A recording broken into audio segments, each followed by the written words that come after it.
government of Kenya's stake in Safaricom PLC.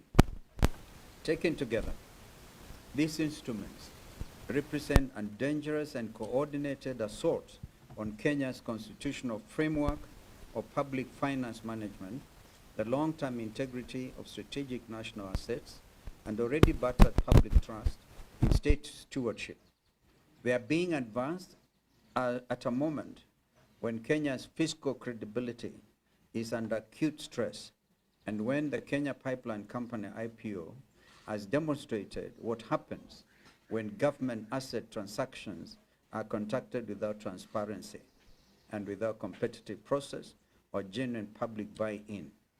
The National Assembly and the Departmental Committee on Finance and National Planning must reject both instruments in their current form. Number one, the National Infrastructure Fund Bill 2026, a solution in search of a problem.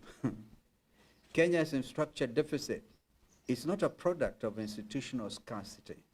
It is a product of execution failure, procurement corruption, and fiscal opacity. Adding a new fund to broken systems adds another layer of dysfunction with reduced oversight. As of 2024, Kenya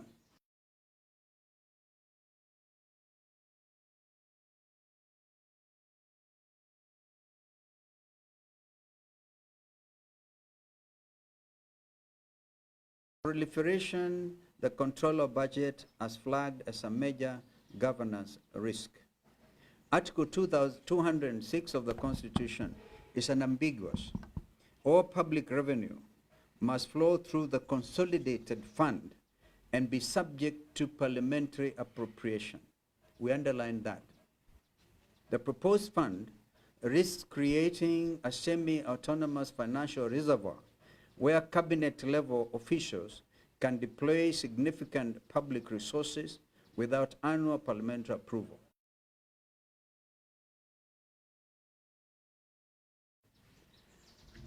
On CS Bandi's admission and misleading Parliament, these concerns are directly confirmed by the conduct of Treasury Cabinet Secretary John Bandi in a sworn affidavit filed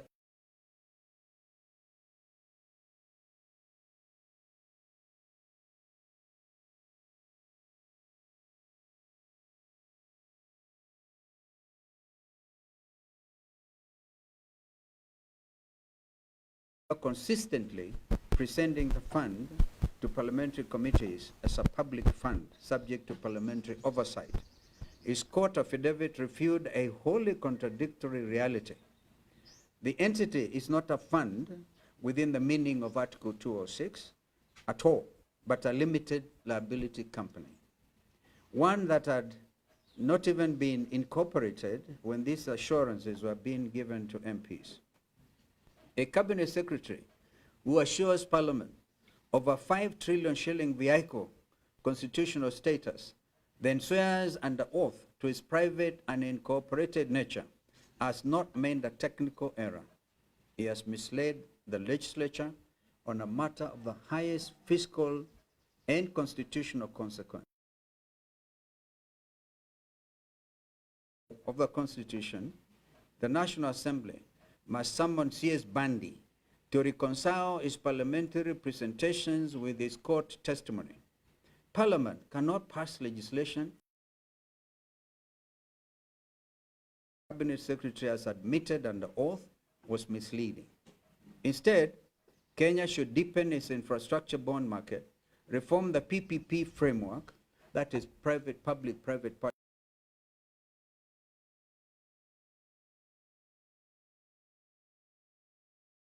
3% from 3.1 trillion to 4.9 trillion against low single-digit GDP growth, and strengthen procurement oversight at project inception, where the greatest losses occur, as demonstrated by the Social Health Authority, SHA, Standard Gauge Railways GR, Andane JKI and Ketraco deals, the competency-based curriculum education, and the Rirone Mau Summit scandals.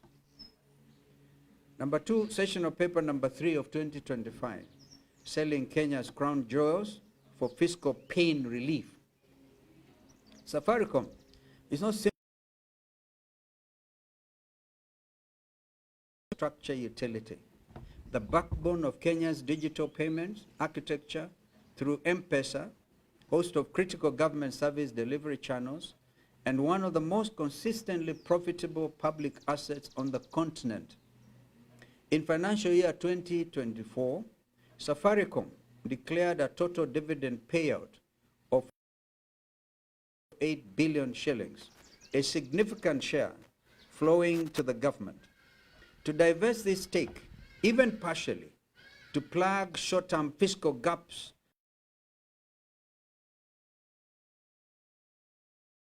to cover annual household shopping, the income-generating asset is permanently lost. Yet the budget shortfall will reappear within the next cycle. Safaricom's network underpins National Integrated Identity Management System NIMS, Huduma Number, Lipa na M-Pesa, government payments, e-Citizen, and national security and justice communication systems. Reducing state ownership without clear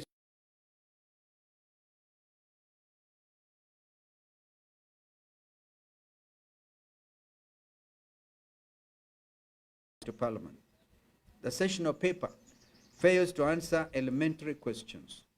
Who will be permitted to buy? Will foreign state actors be barred? What goals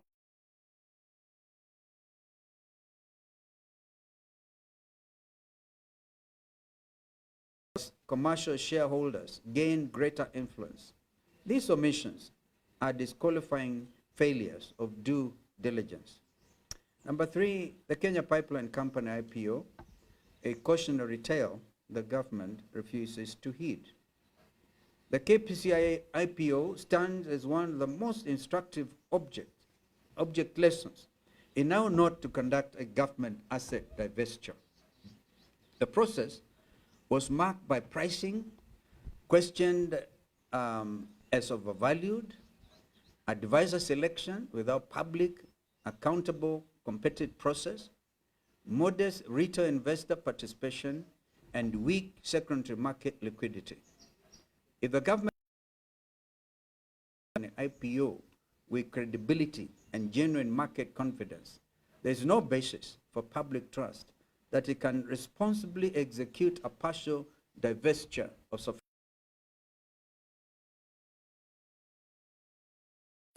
by some measures, or manage a new multi-billion shilling national infrastructure fund.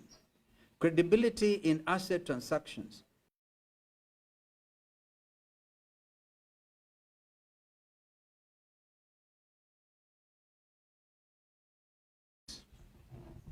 These are Kenya's demands. On the National Infrastructure Fund Bill, reject the bill in its entirety as constitutionally defective, governance deficient, and institutionally redundant. Commission an independent constitutional review of the bill's compatibility with Article 206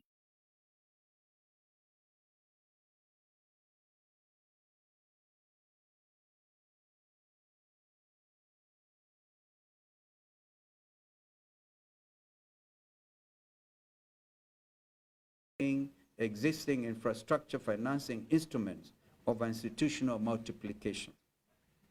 On the Safaricom partial divestiture, reject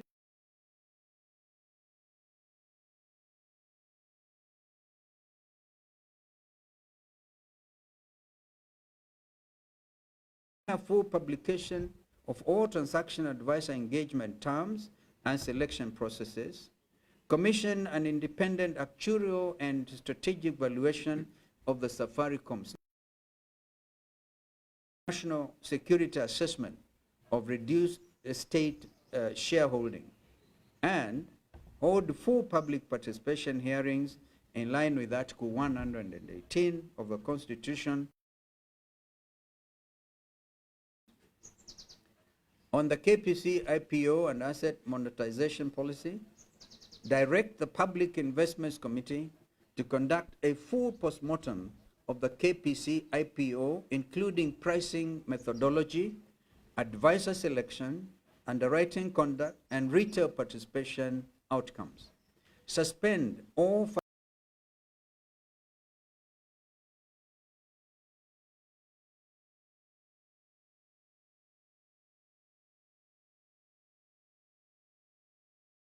this institutional framework before being entrusted with further transactions of national significance. Our conclusion: Kenya is not suffering from a shortage of institutions or financial instruments. Kenya is suffering from a crisis of governance. Call it blatant corruption. A failure of the state to spend resources transparently, enforce accountability, and protect the interests of ordinary citizens over powerful insiders. The National Infrastructure Fund bill will not cure this crisis, nor will the Safaricom divestiture. These are not solutions to Kenya's development deficit. They are distractions from it. And in the wrong hands, they become instruments for deepening the same elite capture that has stunted Kenya's growth for generations. The United Alternative Government stands on the side of constitution.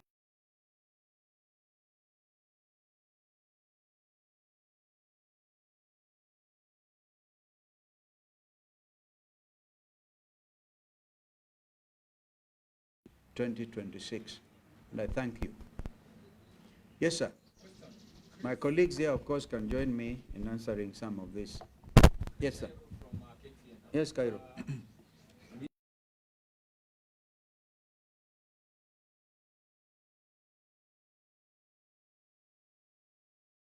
Listening to your statement, you're taking more of your focus on the 13th Parliament.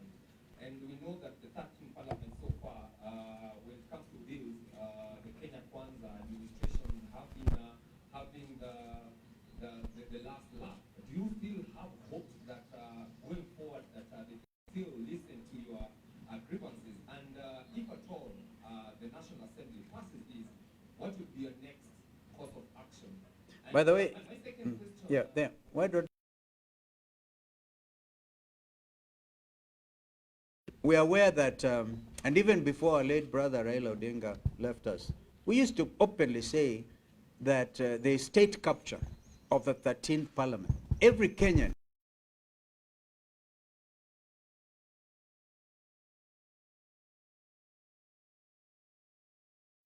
discussion between Senators Methu, Richard Onyonka, and Ojieda, and they were very clear about the fact that the people's hopes are not in the 13th Parliament.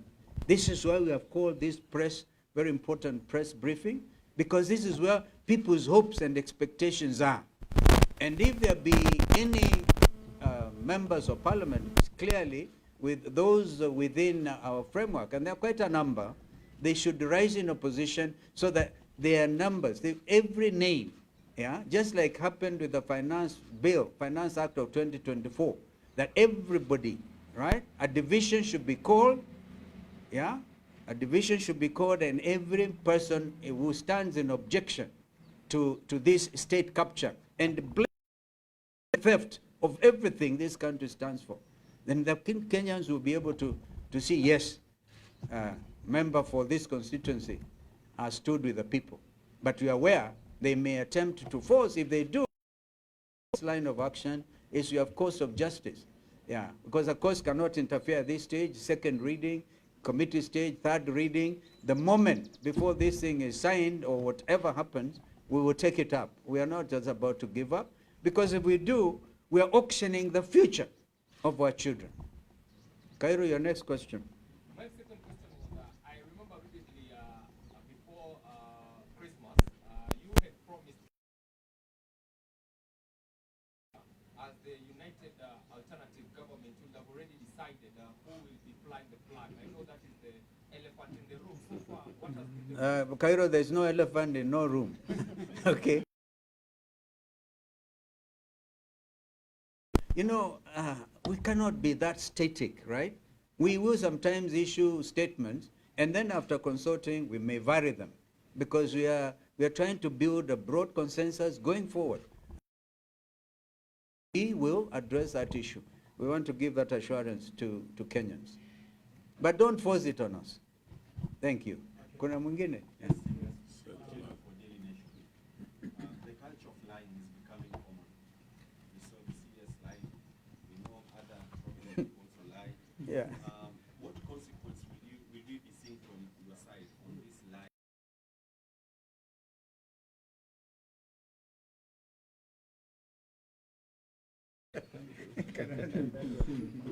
I think on the earlier question about the flag bearer, the only thing that is clear is that there will be one flag bearer. That you can take.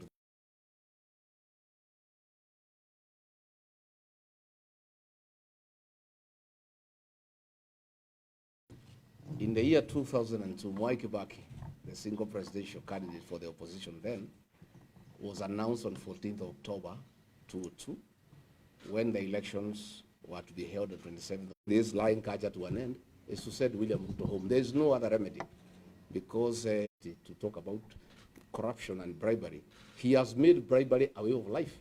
It's a new normal in this country, where he is bribing people on the loans of State House, where he's carrying money with sacks across the country. And he has laid it bare. So the police are asking, if the president is bribing people, why is he crying when we are being bribed? You know, he's the one who has set the standard for the country. And it's a very sorry state of affairs that can only be corrected on the ballot, because I don't think William Ruto can change. We have given up. I tried when I was deputy to ask him to stop lying. And he was very irritated that I can propose to him that we stop lying to the people. So I think there is no other way, there is no other remedy. I think we just have lies for 17 months, but the Constitution has set up a date to deal with such situations, and I think Kenyans will deal with it at the ballot on the 10th of August next year. Okay. I think you're Natosha. Okay. Moja. Yeah, in terms of alternative, the government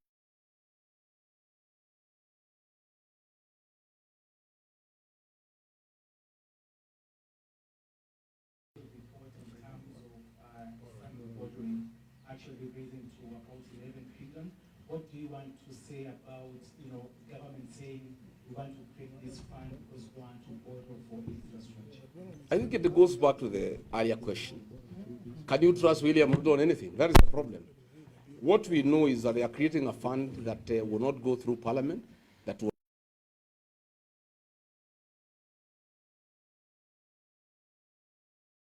re-election.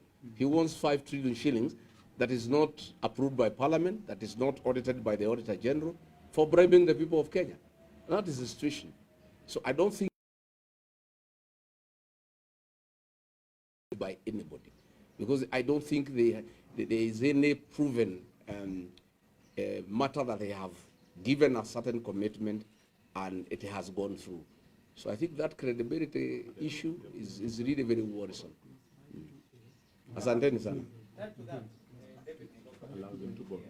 the second explanation is government cannot be doing business just as the private citizens. The government should not be competing with citizens in terms of making profit. So therefore, you be standing in the way by opposing this sale of the state, the part of the government shares in some of these entities. Are you trying to stand in the way of private citizens making profit?